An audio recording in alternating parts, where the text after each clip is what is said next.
Today I'm going to show you how to make this super cute wrap around towel ring. So essentially you take the towel through the wooden ring and that is what holds the towel, and you can replace the towel.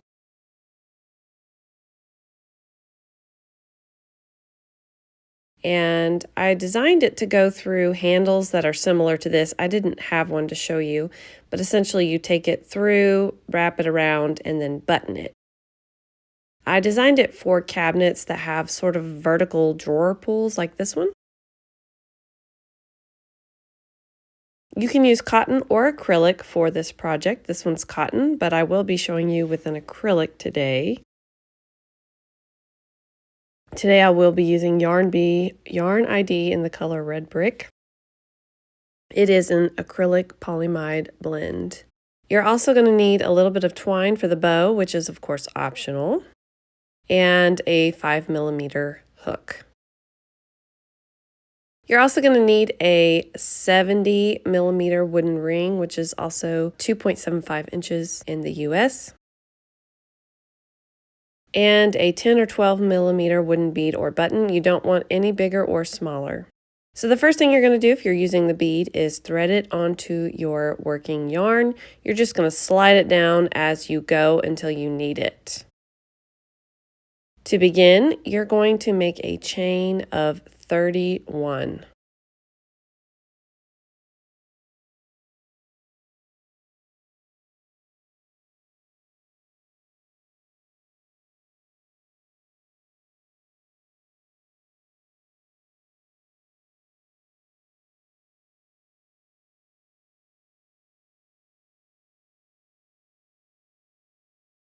Once you have 31 chains, you're going to turn your work so that you're working through the back hump, which are these loops here.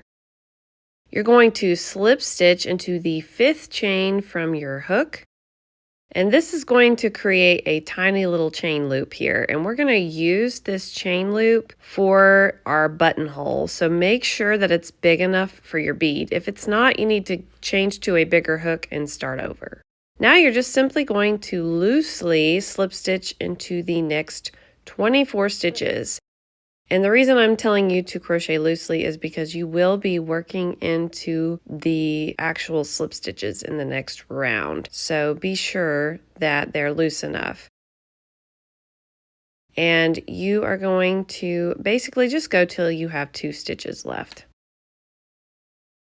So once you have 2 stitches left, you are going to push your bead until it is tightly against your hook here, and then you're going to continue on as usual, making a slip stitch in the last 2 stitches of this row.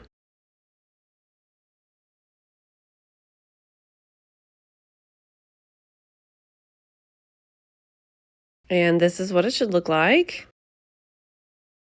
Now we're going to chain 1 and turn. And I just wanted to show you, we are going to be working through both loops of the slip stitches that we just made. So it's going to be a bit difficult if you crocheted tightly. That's why I told you to do them loose. You're going to half double crochet into the first 27 stitches. So as you saw there, it's a little bit difficult to get your hook through there, and I crochet pretty loosely. But you definitely want to go through both loops of the slip stitches that you just made.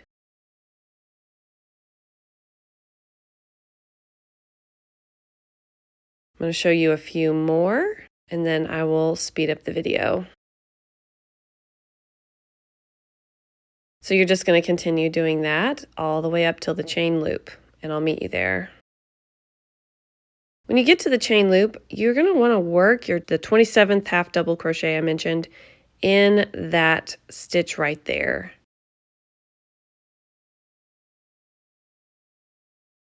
So make sure that you work your 27th half double crochet in that stitch.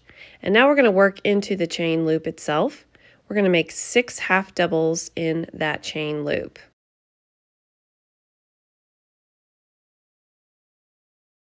And of course, this is going to bring us to the other side of our piece. So we are going to continue working down the piece. And you're going to half double crochet in this stitch right here, which should be the opposite of that other one right before we did our 6 half doubles in the chain loop. We want it to look uniform, so be sure to make your first half double crochet there. And now we are going to keep working down the piece like I mentioned, only this time we're going to make our stitches in the same space that we made our half double before. So we're kind of working around the foundation chain and into those slip stitches on the other side. So you're going to have 2 half doubles sharing each stitch going down the piece here.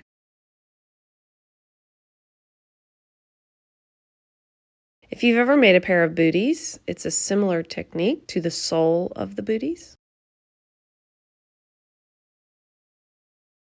So you're just going to continue making half double crochets all the way down the piece, and this is what it should be looking like. This is the back of the piece, and I will meet you at the end. I wanted to show you to be real careful that you don't skip over that beaded stitch there. So make sure you put a half double there and, of course, in the last stitch. And before we move on, we're going to make 3 more half double crochet in that last stitch.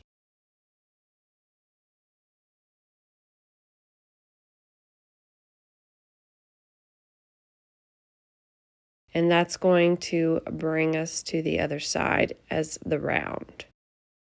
So we're going to use that beginning tail to reinforce the bead. That's why I have such a long tail. But as you can see, our piece is curling up really badly at this point. And so we are going to fix that with a round of slip stitches. So you are going to slip stitch into the first 60 stitches. Essentially, you are just going to make a slip stitch in every stitch until you reach the last 3 half double crochet that we made in the last round.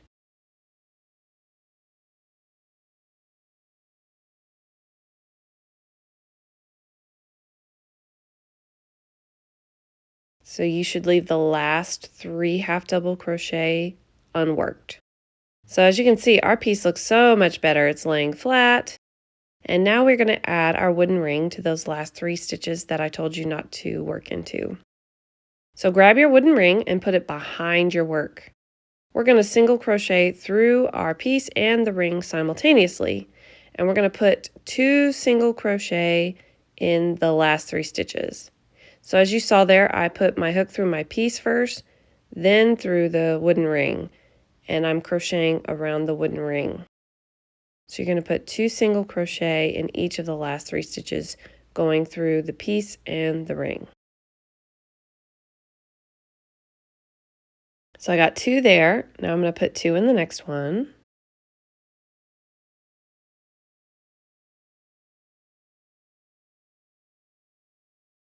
And then 2 in the next one.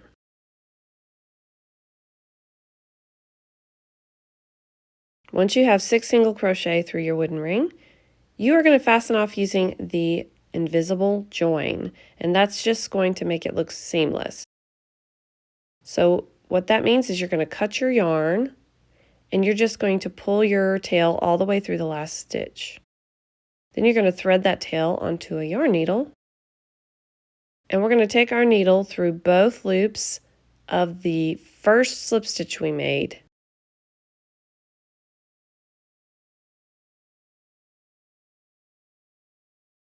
Then you're going to take your tail through the back loop only of the last single crochet that you made. And as you can see, it looks seamless. Then you're going to take your tail to the back and weave it in really well because you aren't making a knot to secure it like you normally would. So I'm just going to weave my tail upwards towards the bead a little bit because I'm going to use the other tail to reinforce the bead like I'm showing you here. So I'm basically just taking this tail through the bead one more time. You can do it as many times as you want, but this is what's going to hold the weight of the towel in the project, so it really needs to be reinforced, I think. Then I'm just going to take these tails and tie them in a knot and weave them in really, really well.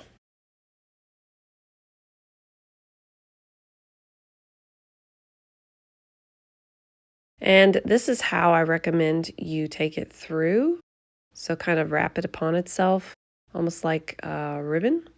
Now we're going to grab the twine and make our bow. I split mine into thirds because it's way too thick. I got it at Walmart in the craft section, and it's just really, really thick. Then you're going to thread it onto a yarn needle and take it behind the single crochet stitches of the ring there. And then you're just going to gently tie it into a bow. I say gently because you don't want to tie it too tightly. It might actually cut into the yarn.